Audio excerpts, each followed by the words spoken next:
Bonjour et bienvenue. Je suis sûre qu'on a tous connu cette situation, au fond. Au bureau, dans une asso, n'importe où. Il y a cette personne, appelons-la Marc. Et ce Marc, il vient d'être promu.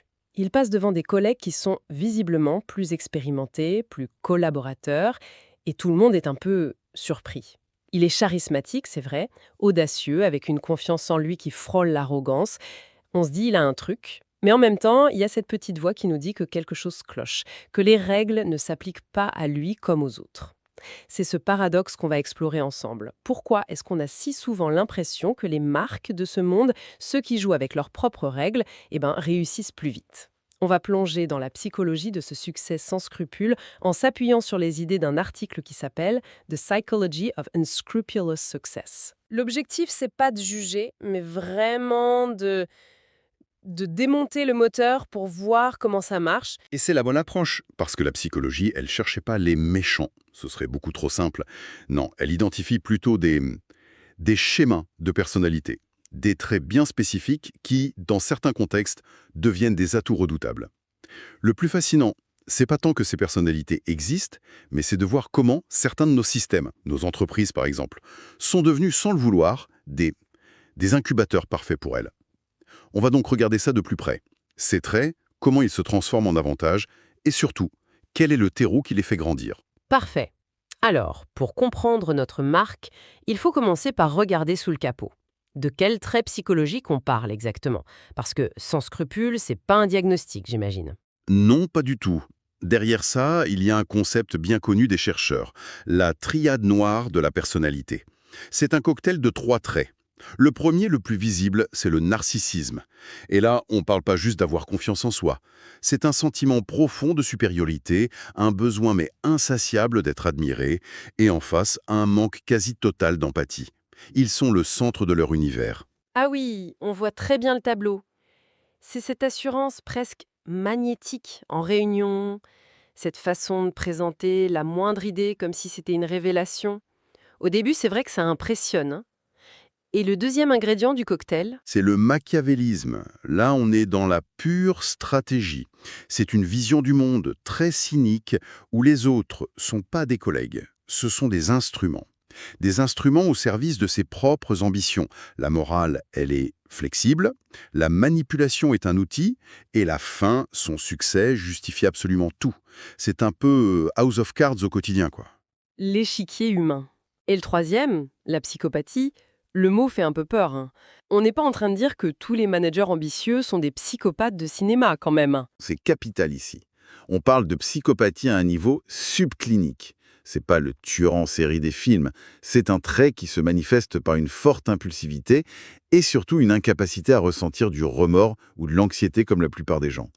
Là où on serait paralysé par la peur des conséquences, eux, ils ressentent une sorte d'excitation. Ce détachement émotionnel leur permet de prendre des risques que personne d'autre n'oserait prendre. D'accord.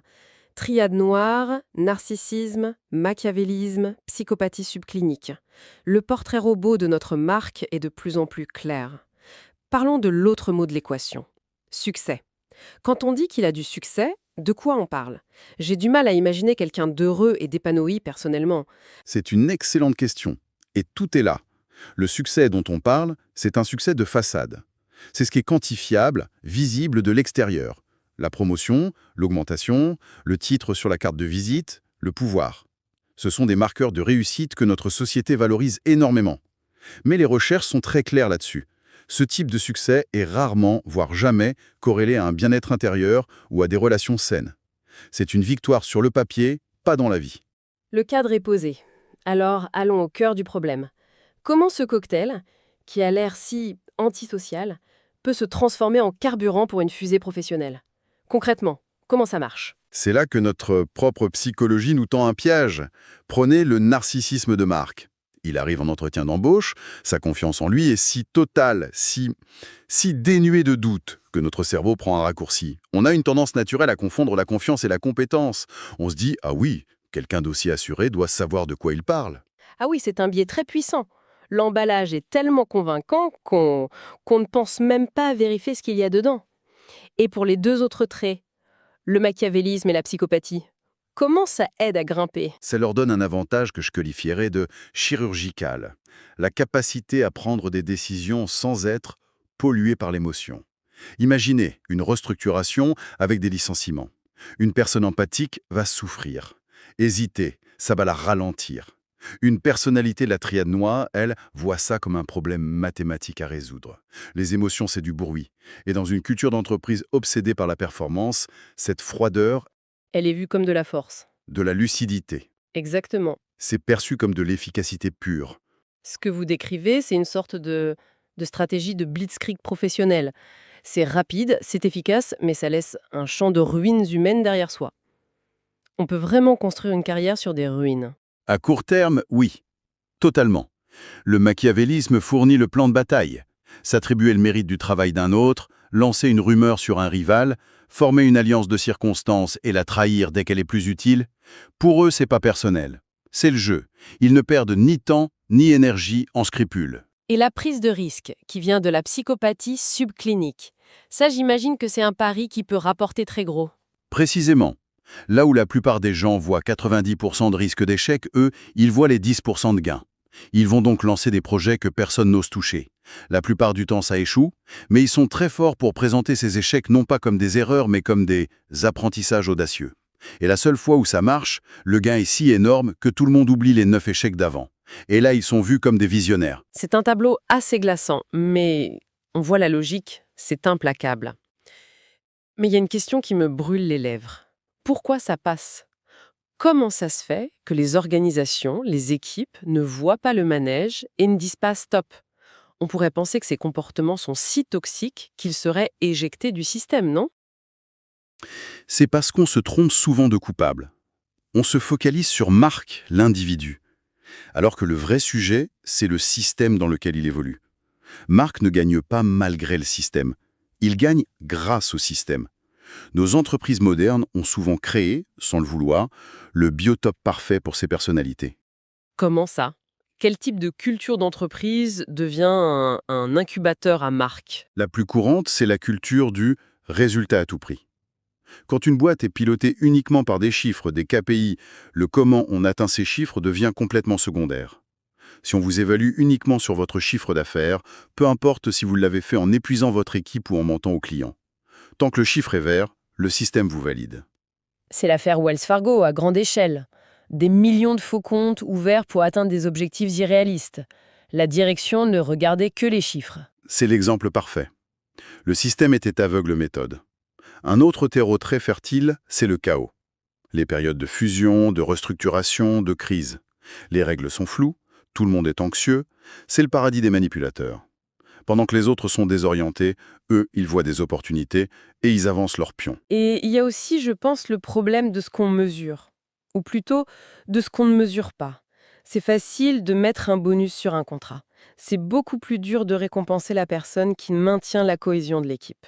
Vous mettez le doigt dessus. Le succès des marques est bruyant, il est visible.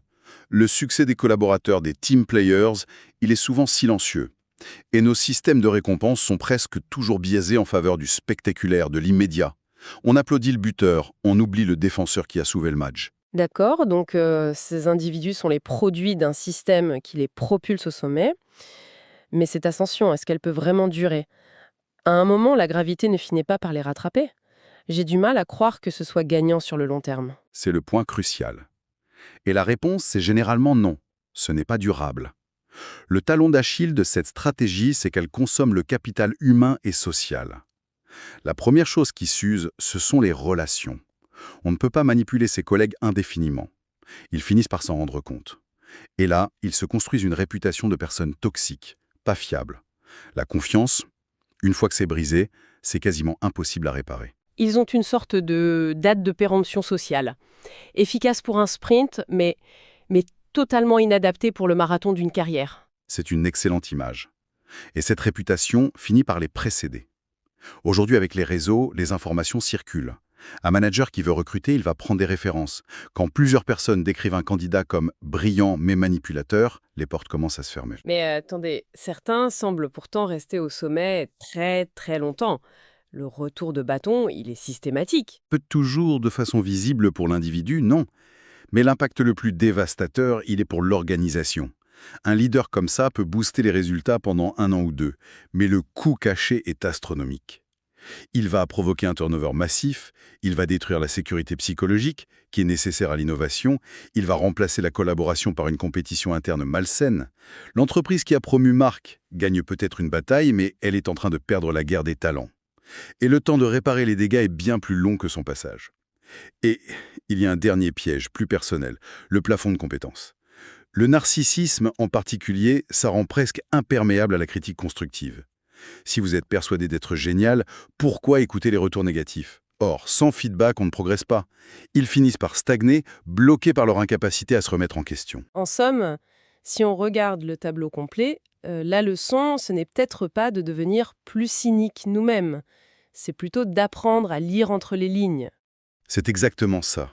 Il s'agit de développer une sorte de lucidité organisationnelle.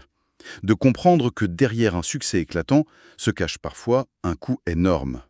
Et cette compréhension, c'est le premier pas, pour se protéger bien sûr, mais aussi pour commencer à construire des systèmes qui récompensent un succès plus sain, un succès basé sur la collaboration et la confiance. Cette analyse nous force vraiment à regarder au-delà des apparences. Le charisme, la décision audacieuse, ça peut être le signe d'un grand leadership ou la façade de quelque chose de bien plus sombre. La différence est subtile. Et il ne faut surtout pas diaboliser l'ambition, hein. L'ambition, c'est un moteur formidable. La vraie question, celle qu'on devrait se poser, c'est celle des moyens. Est-ce une ambition qui cherche à grandir avec les autres ou une ambition qui ne peut grandir qu'aux dépens des autres? C'est là que se situe toute la différence. C'est une excellente conclusion. Les sources nous ont aidés à comprendre le système Marc, pourquoi et comment ça marche. Mais pour la pensée finale, si on retournait complètement la caméra. Allons-y. Plutôt que de continuer à se focaliser sur l'individu, posons-nous la question du système. Quelles sont les caractéristiques observables d'une entreprise, d'une industrie, qui nous montrent qu'elle est particulièrement vulnérable à ce type de succès? Quels sont les signaux d'alerte? Et finalement, que révèle l'écart entre les valeurs affichées sur les murs et les comportements qui sont réellement récompensés par des promotions? La réponse à cette question, bien souvent, en dit beaucoup plus long que n'importe quel profil psychologique.